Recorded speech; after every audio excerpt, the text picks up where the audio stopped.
Okay, today we're going to be talking about IoT innovation and why it is a mess. So let's talk about the opportunity and the promise and why the industry is so confused by this topic.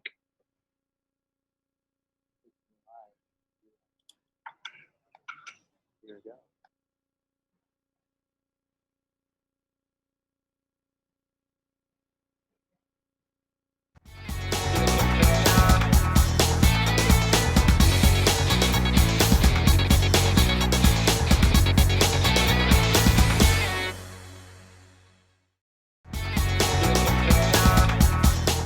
CommScope, thinking beyond today's technology to help you make the best decision for your network and your business.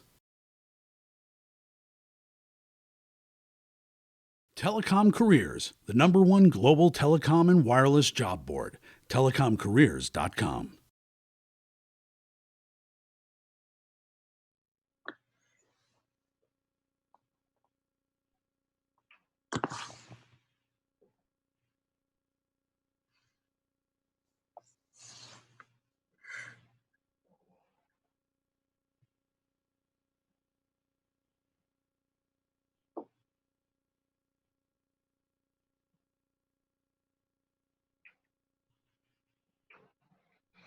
Okay, so welcome. This is the first program in a series to talk about IoT innovation. What we're trying to do in the next few weeks is help understand what is going on in this crazy industry. My name is Chris Hare, and I've spent the last 25, 30 years dabbling in various parts of the wireless industry worldwide. And so what we've been working on, particularly the last couple of years, is how the wireless industry is fast becoming Internet of Things. And that with many new entrants into this industry, it's confusing the heck out of everyone that has been in it for many years, as well as new entrants. My guest today is a gentleman called Nicholas Napp, and Nick and I have been partners in business for a couple of years now, starting to work on the Internet of Things and to help some younger companies, but also some large companies navigate what is very much a challenging wireless environment. And so what we're going to do today is begin that conversation and start explaining a little bit about what the landscape looks like, what IoT really stands for, not just the acronym, but practically what it stands for. And then really to start figuring out how the industry untangles itself. So with that, a little bit of the background. As I mentioned, both Nick and I have been in this industry for many, many years. My background was I spent many years at both Lucas and TRW in the UK, and then moving into the US, running large and small startup companies in the Northeast US, and then ending up at Sony Ericsson, involved running their supply chain organization and their innovation. The last 5 years, we've been working on helping large brands figure out their wireless strategy. And this has been a very interesting journey as increasingly non-wireless companies have started to figure out the wireless industry. Nick, for his part, has been involved in the video production and video imaging industry for many, many years, including video gaming, at one point selling one of his businesses to THQ. And during that journey, and when we started working together at Sony Ericsson, this involved helping the innovation process between Sony Ericsson at that time, our two parents, and young startups in the industry that had great technology that was not quite ready for prime time. And that's been really the last 5-year discussion, is how to get large companies that are by their very nature bureaucratic and tend to be slow moving, how to get them to be nimble enough to embrace young technology and not squash it in the process. So start part of this conversation. Let me hand over to Nick and ask him to give you a few thoughts about why IoT is exciting, either despite or because of all the confusion that surrounds it. Nick? Yeah, hello everyone. So I think that, simply put, the biggest thing about IoT is just the size of the opportunity. And the Internet of Things, the basic idea is that everything is going to become connected, and in the process, we're all going to become smarter, and so are the devices. But it really is a huge shift. Cliches like seismic kind of spring to mind, and it's very much unknown territory. And to give you an example of the size of change that I think we're looking at as IoT evolves here, if you cast your mind back, if you're old like me, back to 1995 and the early days of the internet, we had about 35 million people online. And as of last year, there are 2.8 billion people now online. And if you look at mobile phones, we had about 80 million mobile phone users worldwide, and now we're at 5.2 billion. And when you look at the way that the industry's consumer experiences, I mean, every part of everyday life has been changed in those past 20 years. That gives you some kind of clue as to the size of change that I think IoT is going to drive. And on the corporate side, for example, there's only one of the top 10 internet companies from 1995 still in business, and that's Apple. And everybody else is basically gone. So I think you can expect to see really radical change. And then as a derivative of that, I think you can expect to see some pretty amazing empowerment in different ways for different groups. We were recently at the IoT World event out in San Francisco. I spent a lot of time talking to Uber drivers, and we stayed in an Airbnb apartment. And these are people that are now making decent income from services that they are able to provide solely on the backbone of owning something tangible, but being connected to the internet and having a smart mobile device. And IoT really is going to bring as much of a change again as you've seen just from the internet in the last 20 years.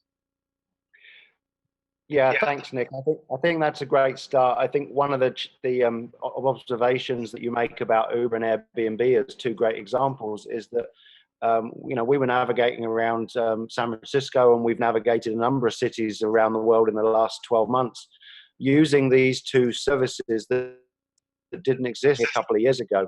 And when you start to realize how this ties in context and location, payment methods, as well as always connected wireless devices, this is the beginning of a total connectivity that really is going to drive not just new companies, but new business models, as it started to with Uber and Airbnb and others already.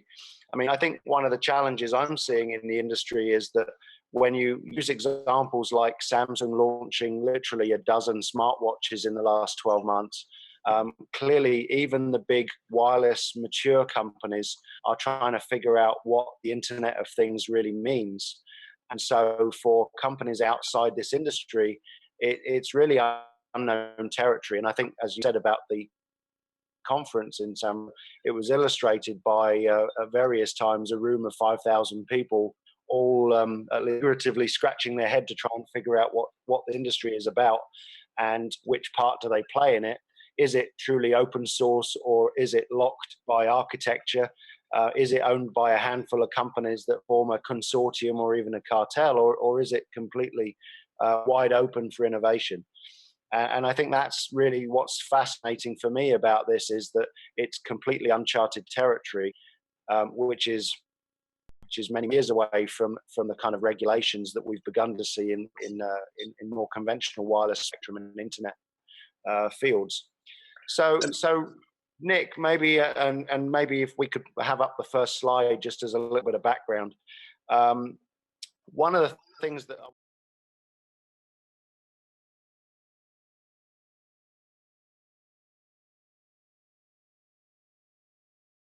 and suddenly it's in the vocabulary of everyone in the technology industry and many more people besides. So maybe give me a few thoughts on how did this suddenly pop up from the middle of nowhere, and why should we have been watching this even before it had a name? So, I mean, the basic concept, right, is that everything is connected, typically using the internet. And part of the reason that that's an important distinction is that historically, say within a industrial environment, the network that's linked things may have been completely proprietary and completely private. And so, I mean, there's only three words in the name, right? So to deal with the internet part, a big part of it is using all of this massive infrastructure that's out there for transporting data without necessarily being locked into having to lay your own cable and create your own private pathways for the data. And then, of course, the other big part of it is the things themselves. Now, with the incredible drop in pricing of things like RAM and microcontrollers and processing power, it's possible to do things that were just simply unthinkable even 5 or 10 years ago from a cost point of view. So I think there's a couple of questions, right? The first one is, can you make anything smart? And I think in a very broad sense, the answer now is yes. Basically, for a few dollars of additional bill of materials, you can make any device start to report additional data that might be useful. I think the question that IoT is really struggling with is, should you make it smart? And as part of that, one of the litmus tests I've kind of learned to use throughout my time working with different internet companies is sort of, how stupid does the idea sound at first blush? I mean, when I first heard about Airbnb, for example, I thought it was the dumbest idea in the world. And a lot of people are in the same boat with Facebook and Twitter, and obviously those have all turned out quite well so far. And an awful lot of what you see people talking about with IoT initially sounds really kind of dumb. We had a great example at the IoT conference where somebody was talking about basically IoT knitting needles. So these are smart connected knitting needles, which sounds like a classically dumb idea, but part of what they do is they tell you when you've dropped a stitch. So if you are a beginning knitter trying to deal with the frustration of knitting correctly, it's actually a pretty useful tool. And so, I think to come back to the question of where did it really come from, I think it was born out of a couple of different places. You've got the massive drop in cost. You've got the massive expansive connectability between devices, and I think there's a sort of growing realization that more data used in the right way can actually be pretty helpful. And when you knit all of those things together, you start to see the opportunity to connect everything from your home thermostat to your industrial processing plant to various consumer wearables. So you mentioned industrial at the end. I certainly agree. The Internet of Things has kind of grown largely out of the M2M, the machine to machine space in terms of industrial development.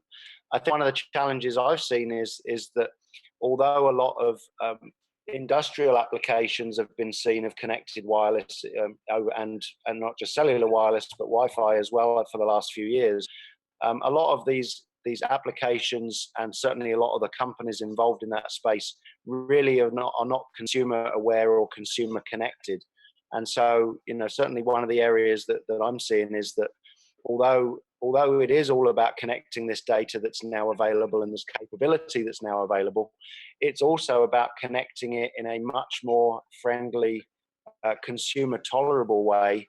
And to your point about the knitting needles, I think it's also about connecting it invisibly. And there's been lots of quotes and comments about how the best user devices, the best user experience are those that are almost invisible, because you don't even think about them. There's no instruction manual required. There's no thinking required to get up to speed. I've certainly seen that with my children that are able to pick up an iPad or a phone and unlock it and use it in no time at all, compared to the pain and expertise required to get up to speed with early laptops 20 years ago. So it's certainly changed quite significantly. I think coming on from that, maybe if we can bring up the first slide that we had.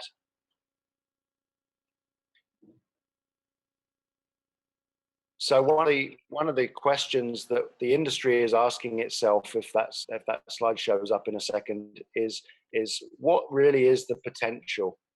And I think one of the challenges when you look at the information that is coming from the industry itself is that no one knows truly the forecasts, the size, the opportunity of IoT.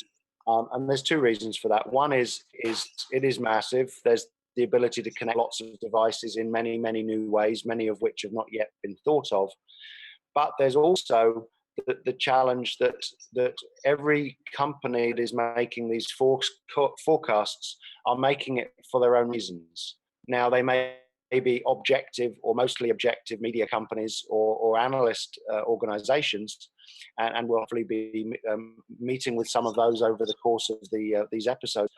But additionally, they're forecasts from large companies that are driving their agenda and their profiles and their architecture through this industry. I think the really the main takeaway from these forecasts is it doesn't matter how big it is. The answer is it's very large, and it needs to be taken very seriously. And one of the areas that we've been seeing is that the Internet of Things is at least as generational and as seismic a change as what caused the internet to find its way onto the C stage of every executive management team in the world. So I think as we progress in this industry, the CIO and that role within large organizations will naturally have to become not just fully aware of the internet and connectivity, but also social media and now the Internet of Things as two other areas. Nick, what do you think about the potential? I mean, is it as hyped as is it as crazy as it's hyped? Is it as much noise as it is substance? What do you think? So I'm going to go on record here and be terribly controversial. Learning from what has come before, again, specifically looking at the internet. If you look at all the seemingly ridiculous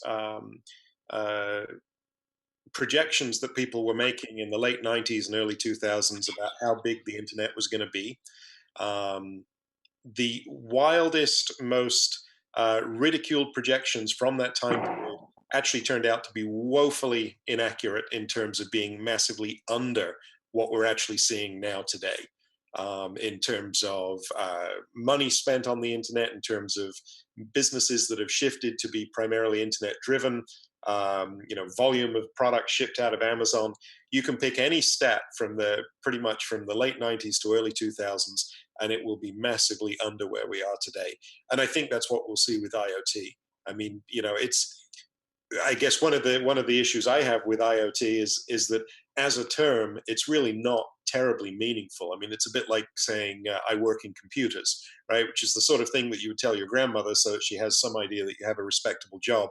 But it really doesn't convey any meaning about what you're actually doing, because there are so many different verticals and markets that can be served by the fundamental idea of connecting devices and shuffling data back and forth, that it's a fairly meaningless term overall. But in terms of the actual potential, I would be surprised if we don't blow through all of the numbers that everybody's putting on the table in half the time or less. Yeah, I totally agree. I think the challenge with this is that although the numbers are huge in the way they're being portrayed already, I think if they were made even bigger, I just think people would ignore them and discount them even further, despite the history. And I think the challenge that we're seeing is that we're working with some very large brands, and they are seeing massive opportunity. And in many cases, their management and their boards are saying, we need an IoT device, without actually knowing what that means or what it entails. A great example of that is that as you're launching an IoT device, there's many of the components and the players that it takes to actually launch that device that you need to interact with, that you probably don't have those relationships before. And it's only when you start talking with each of those players that you realize that, hang on, I've designed this device, or I'm designing this device and this service, more importantly. And this service has lots of knock-on effects and unintended values that were really never put forth in the original business plan.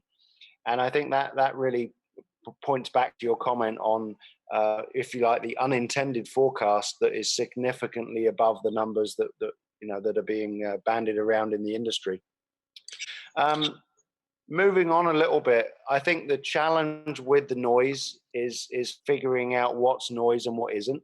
And in terms of an expression, I think I see a lot of red herrings in this industry. I see a lot of situations where it's the emperor's new clothes, if you will, to give another analogy. There are shiny objects that are being launched that might find their way onto my wrist or into my pocket for a week or 2 or 3. But in general, these are not change agent devices that really cause me to live differently or value the data differently. What do you think about the red herrings out there in terms of IoT, Nick? Well, I think there's a couple of key sort of points in there, and the first one is that IoT is, I think, in some ways, kind of exposing the soul of what the tech industry is bad at, because historically the tech industry's always been very siloed. Software guys don't understand hardware, hardware guys don't understand software, and within each group, right, there are subgroups and smaller groups that all don't talk to each other. And when you fundamentally look at an IoT device, it really comprises hardware, software, and a user experience all working together very, very closely. And if you compare and contrast that to, say, M2M, which is sort of the nearest relationship to, if you think of it like a sort of tree of life, right? M2M is kind of on the same branch as IoT. But when you think about it, most M2M guys, maybe they cared about hardware and they probably cared about embedded software, but they really didn't care about the end user experience. That was, they were making devices that spat out data, and it was somebody else's problem to deal with that. Whereas if you are creating an IoT device, you are fundamentally concerned with the entire ecosystem of the experience that your end customer or user is going to have. So I think one of the big sort of red herrings is just a lack of acknowledgement, which again is inherent in the tech industry, that it is going to take all of these pieces working together in concert to deliver a good product. I think another great example is just all of the noise about big data.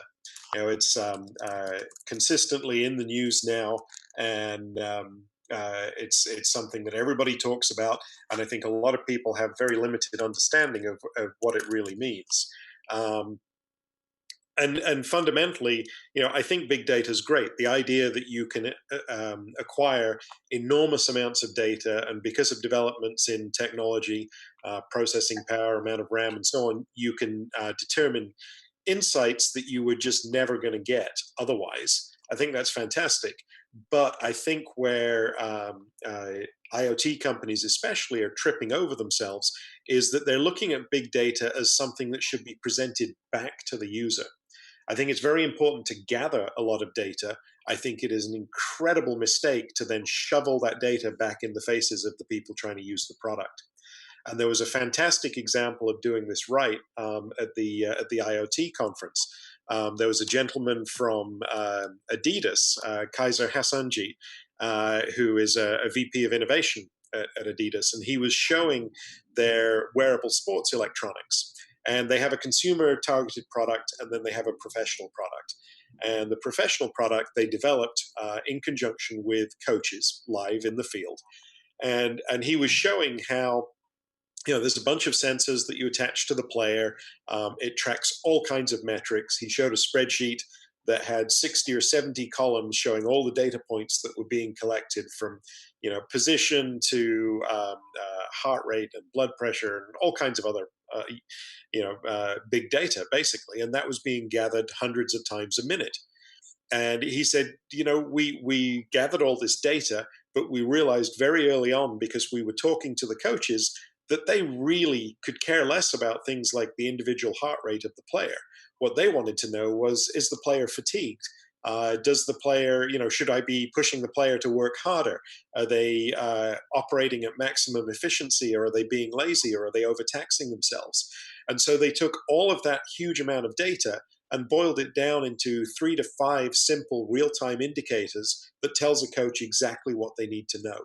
And that, I think, is the way to do it right. There you are taking big data, you're using it to tee out actionable insights that someone can jump on and improve whatever it is they're trying to work on. Unfortunately, that is the exception and not the rule in IoT in general. Most of the time, what you're seeing is pages and pages of new data that people really don't have a reason to even try and absorb, and certainly aren't going to be able to interpret. So I think, building on that a little bit, I mean, we met with a very large software provider in India last summer, and one of the discussions that we had with them was about how some of their large customers were asking for big data and asking for analytics, and they were leaving most of the value on the table because they really weren't aware of what we're asking. And as such, I think that's the challenge, is that all of this data, be it big or otherwise, is being collected, but either it's everything's being collected and everything's being presented, or a slither of data is being collected and a small amount is being presented. I don't think there's really a tie-in yet in the industry that lines up the amount, what data is can be collected, what data is then important, and then how should that be presented to the various interested parties surrounding that data.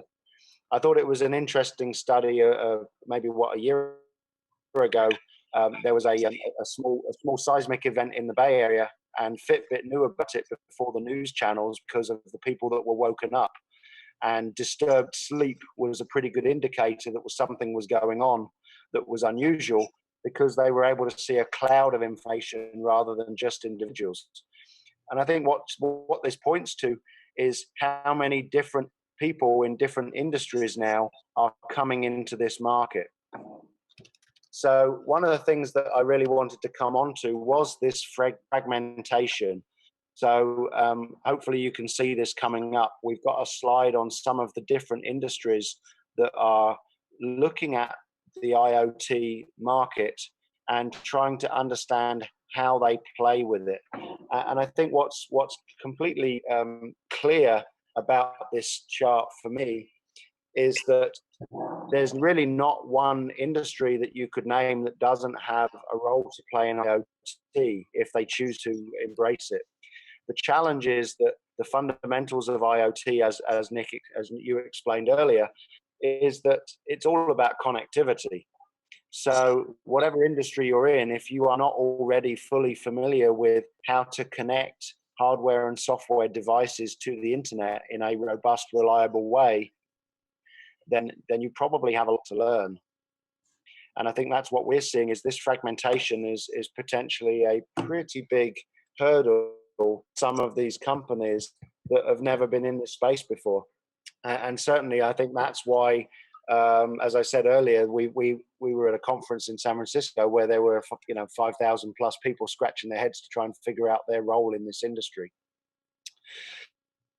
So one of the things that we came on to talk about from our early discussions about industrial IoT is the bits that are missing.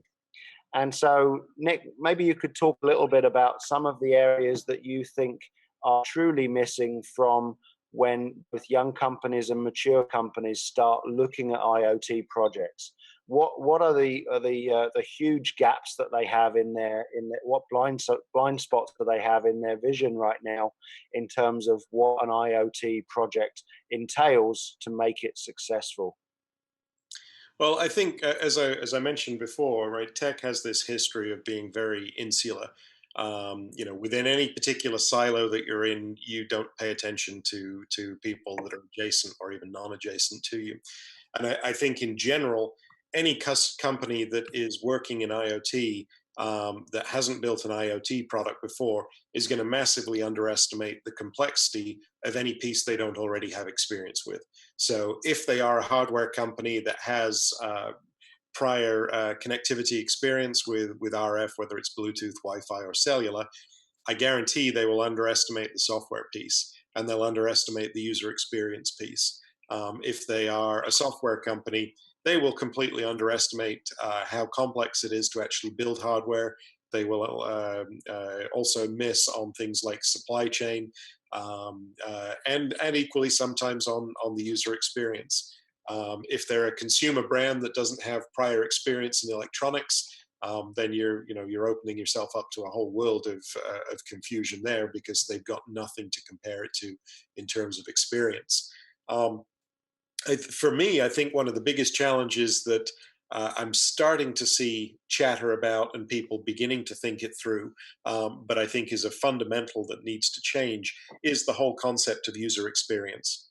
And especially in the mobile app world, there's, every time you talk about user experience, people immediately assume that you're talking about the user interface.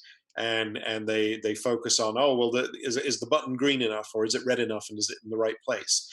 And that is such a small fraction of the overall user experience landscape that IoT companies really need to broaden their horizons. Fundamentally, the user experience should encompass every aspect of a user's ability to touch and interact with the device or data from the device. So, I think arguably one of the best companies in the world overall at user experience is Apple.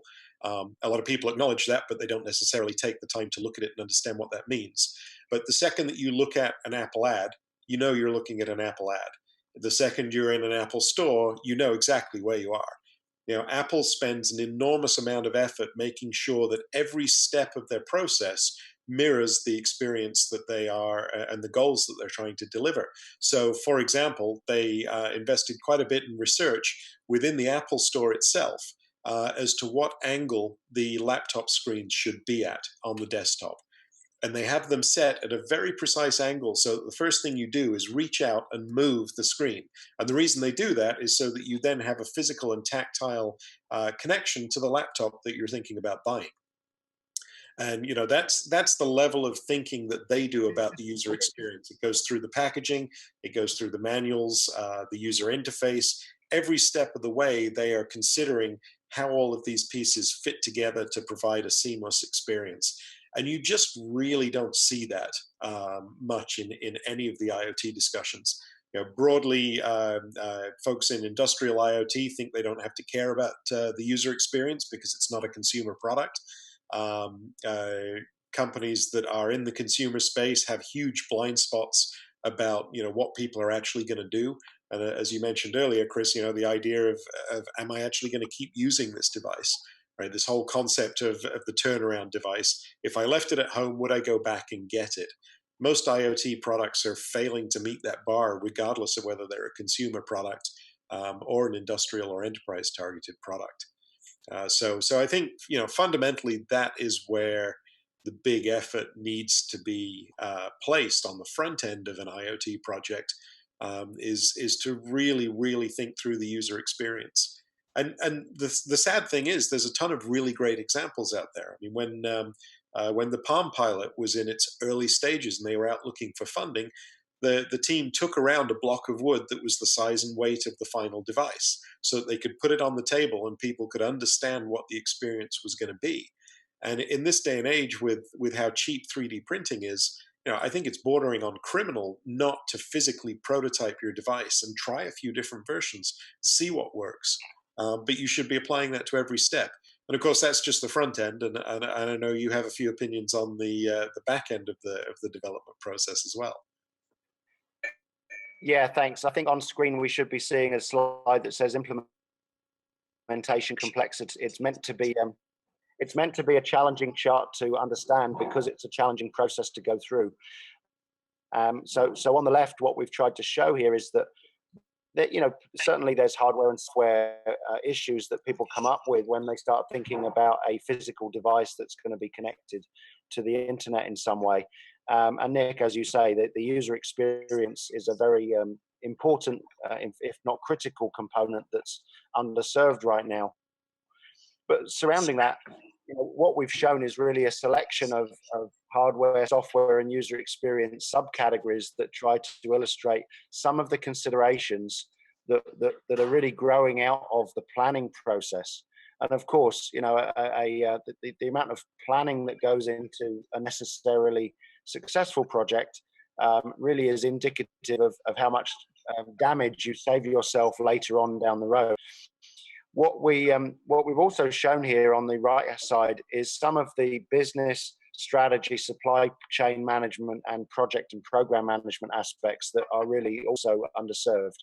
And the reason is, that there's science and engineering effort around supply chain planning and design for supply chain, because these are important areas that many successful products do consider right up front, figuring out what the logistics flow is going to look like, what the component lead time looks like, what the quality is that's designed into each of the components, hardware and software, and even to the extent of software licensing, figuring out which aspects do you just choose to go open source, which do you decide are bespoke and custom and configured internally. These are all considerations. And I think underserved ones that we are starting to see cause a lot of consternation, not just from the device makers or the companies that are brands trying to build devices, but some of the other people in the industry that care passionately about a successful IoT project. So maybe moving on to that a little bit, one of the, or at least one, if not more, of the guests that we will have in future programs will be from the operator community. And I think that's a critical component here of trying to figure out not just who is your customer, but who cares at least as much about the customer as you do. And of course, in terms of revenue, that is the wireless operator.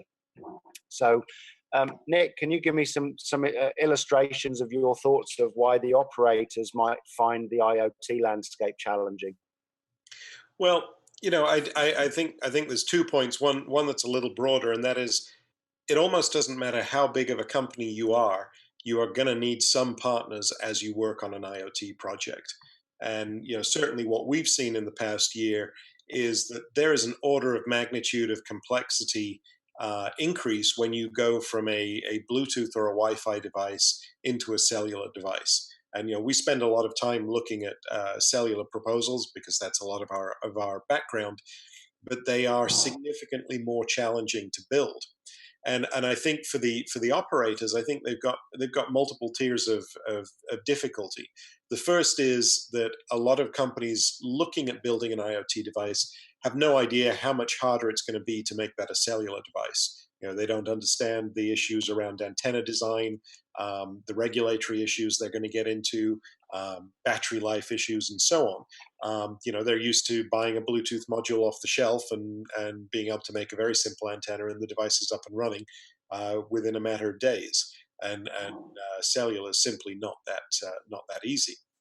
So there's inherently a level of support that the operators have to give anybody that is developing a cellular device, and I think that's a big area of challenge for them, because they don't have good metrics for looking at a project and saying, is this actually a good project? Is this one that we should be allocating resources to? I mean, obviously they're trying to help everybody, but they've got limited bandwidth, and so how an operator looks at a sea of 2,000 IoT projects, of which maybe only 10 actually need to be cellular, and makes an evaluation as to which one they should be investing their resources in. I would think that's a huge challenge for them. Yeah, I agree. I mean, we were talking with a large operator in the course of the last few months, and one of the comments they made was that they're able to sell in their retail stores 2 devices, and typically it's an iPhone and it's a Samsung device in many cases, and it's probably the device in the pocket of the person in the retail store because it's the device they are most familiar with. The reality is a lot of the operator community are giving shelf space to IoT, but they are not really selling successfully these devices because the proposition is still a little bit too complicated. What I'd like to show you now is a slide talking about, it's been nicely framed as the periodic table of IoT, and what this really shows is how confusing the landscape is of the people in the industry that care about IoT.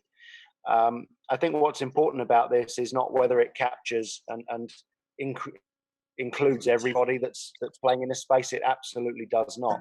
But I think what it illustrates a little bit is some of the complex nature of the relationships between the funding sources, both angel, venture capital, private equity, and also corporate funding, but also areas, both in terms of device architecture, hardware, software, and services, but also the many, many companies that are not truly in the wireless industry and kind of how they are starting to figure out how to fit in. And I think really the point I wanted to make from this chart is how really challenging it is for large, mature, established companies to figure this out. And they're, as a result, how convoluted and complicated this is for. And I know you've been involved with an incubator for the last couple of years, particularly. Maybe you can talk about some of your experiences of these type of young companies trying to figure out which way is up in this very fast changing industry. Yeah, well, for any kind of IoT play, again, you've got this double-edged sword where the company is going to have to deal with a hardware component and a software component, and really be able to plumb those two things together well, but also to produce them. And when I first started in the software industry, developing applications was a challenge. You needed a fairly powerful desktop machine for whatever OS you were developing for. You needed a bunch of tools that were probably quite expensive. You needed a fair degree of expertise because there was not anything other than published books to go and look at for reference. And so the barrier to entry was very high. And certainly what I've seen with accelerators that I've interacted with is it is very, very easy now to build a simple software product and get something launched. The MVP, the minimum viable product, get something launched for almost no money. On incredibly cheap hosting with open source tools, you can build all kinds of useful tools and products. And inherently, I think there's an expectation that you can do the same on hardware if you're coming at it from a software perspective. And so, what I've seen in some of the sort of IoT play companies that are early stage that are coming into different accelerators is they just have no appreciation of the difficulties they're going to get into on the hardware side. And they're not used to dealing with things like regulatory bodies. In software, the sort of closest we have to a regulatory body is getting your app approved by Apple, which is a weird arcane process, but not one that you have to go and pay tens of thousands of dollars to a third party to help you get through. Whereas if you're building a cellular device, you may have several layers of things like FCC testing and CE compliance to go through. So I think in general there's just a lack of experience because it's such a new field. And there's an assumption certainly on the software side that it's going to work just like software has done for the last 5 or 6 years, where you can just jump in and get going very quickly. And it's just not that simple. No, I think what is also indicative here is that 20 years ago, each of the major wireless device manufacturers had all of these resources in-house. They had all of the hardware, software, engineering, testing, and verification capabilities under, if not one roof, certainly a number of roofs amongst their campus or amongst their different offices around the world. We're not seeing that to be the case anymore. And not only is that not the case for some of the large device makers, it's certainly not the case for IoT entrants that are not even in the wireless industry in the first place. So, what we're starting to see is kind of a rate of change where there are different value providers in the industry that are creating kind of loose cooperations to provide some of this expertise to the IoT industry.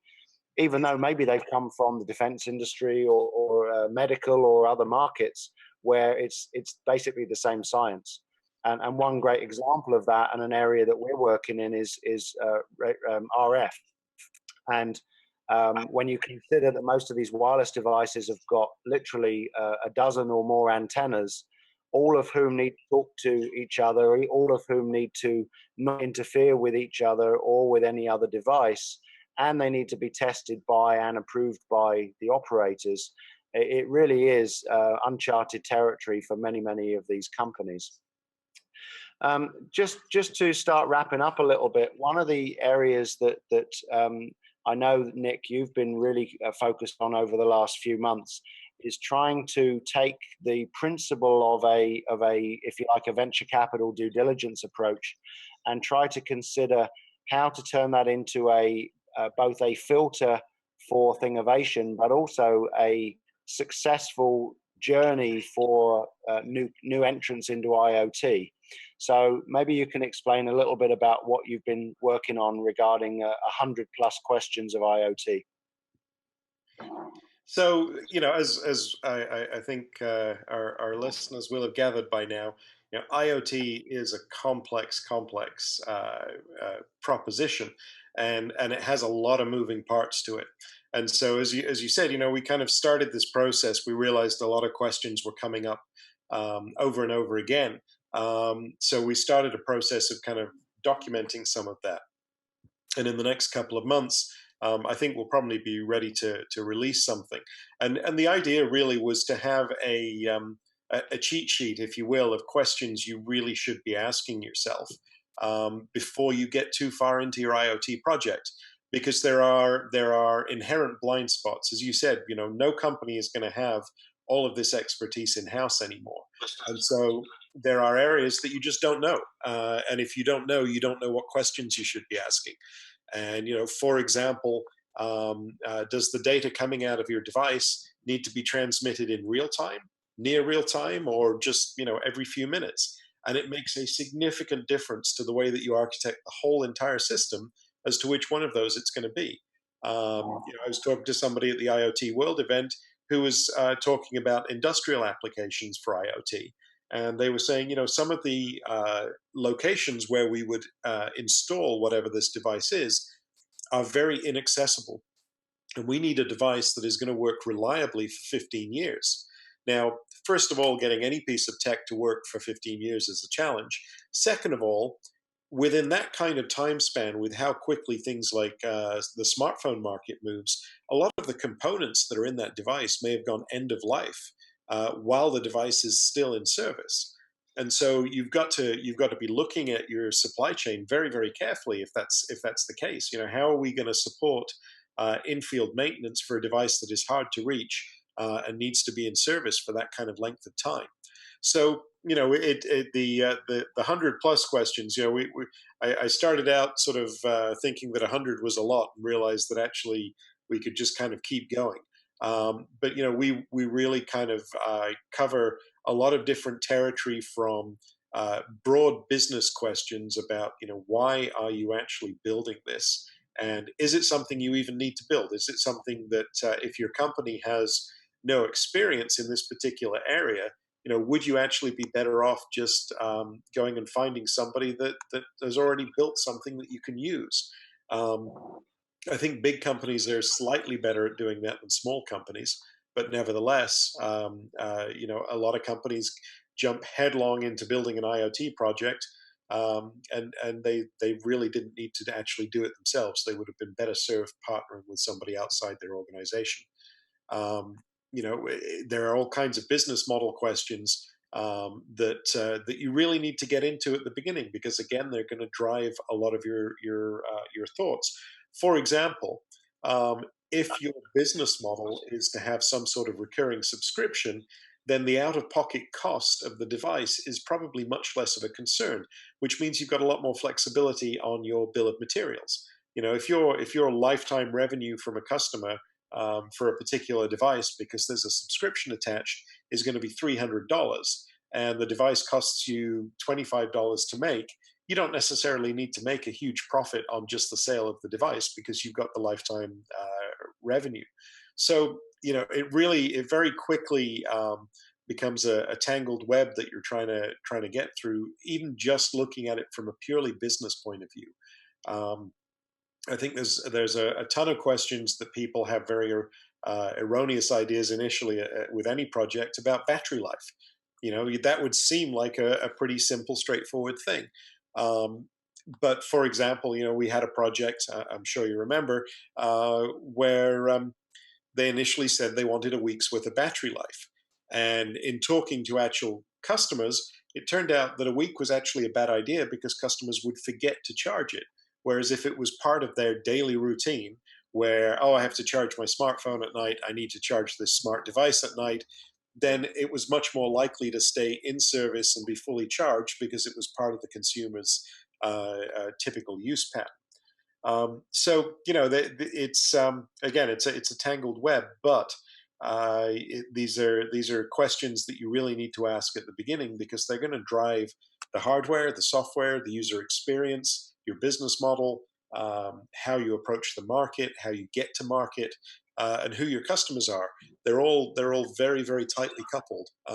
And again, you're going to be working with partners outside of your business to get this thing built. So you better have some good answers to these questions because otherwise you're going to be off in the woods before you know it and have no idea where you are. Yeah, I think absolutely. I think a realization of the last 5 years working with both young companies as well as young business units that are trying to navigate this type of area from even within large companies is the realization of what they don't know, and then even once they've realized that, what do they do about it? What kind of help do they reach out for? And do they even know who to contact in the first place? And I think the quality of that help that these young businesses or funding sources or young business units reach out for is critical to any kind of success in IoT because it is so complicated. So I'm basically an optimist. I've been playing wireless for the last God knows how long, and I think from that point of view, let's end this on a little bit more of a positive note before I wrap up and talk a little bit about the rest of the series that we're putting together. So let's talk about some good examples. It's always nice to have a warm hug at the end, right? Let's figure out why is IoT so fragmented, and yet there is still so much positive news, so much positive noise about it. So think about some of the examples that you see of things done properly. And ideally, it's okay if a few of them started out in Cupertino, but hopefully not all of them. So maybe give us some thoughts as to some of these good products that you see or these good services, and why that helps you be an optimist mostly also. So, well, first of all, I think there are some really good consultants out there that can help you with your IoT projects. But I think, to come back to a system I already mentioned, I thought the Adidas system was a very impressive example of IoT because this is a company that makes sports products. They understand how to stitch leather and make interesting fabrics that they turn into performance garments and so on. But they had never really done consumer electronics devices. They'd partnered with some companies before to bring things to market. But this was a ground-up initiative that they did entirely internally, bringing people in as they needed to. And the end result was impressive. They were a little shy about it, but the German soccer team used the system in training for the World Cup, which of course Germany won. And that may not have a whole lot to do with how much they use the Adidas system, but I bet it was a contributing factor because the system works, and it works really well, and it works well for the people it was designed for. It doesn't inconvenience the players. They get to play as they would normally, and it provides a whole bunch of new information for the coaches that they never had before. So I think that's probably my favorite non-obvious example. I've been very fond of my Motorola 360 watch as well, which is not, depending how you argue your case, I suppose you could say isn't necessarily an IoT device. I sort of think of it as one. But I found that to actually be productivity enhancing, which is nice. And I think Google are making great strides in terms of Android Wear and how that user experience works. I think that's coming together quite nicely. So those are probably my top three at the moment. Okay, thanks for that. So just to finish off, first of all, I'd like to thank Nick for joining me to talk about the IoT landscape as it is today, at least. What we would like to do over the next few weeks is we'll be having various guests from around the world and around the industry to talk about their perspective on why their company is involved in IoT and what they see as the trends that they're watching today, as well as the trends that they expect over the coming years.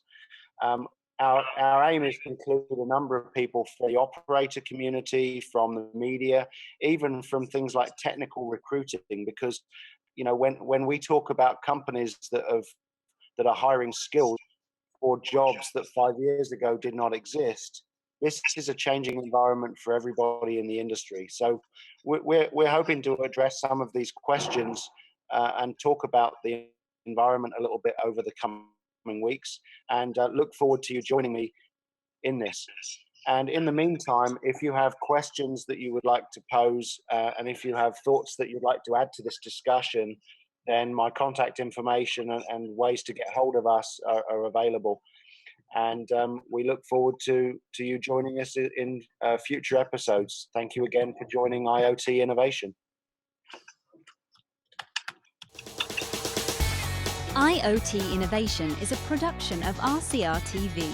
To reach Chris Hare or suggest a show topic for IoT Innovation, you can reach Chris at cbh@ntete.com. To find out more about IoT Innovation and all things wireless, visit rcrwireless.com.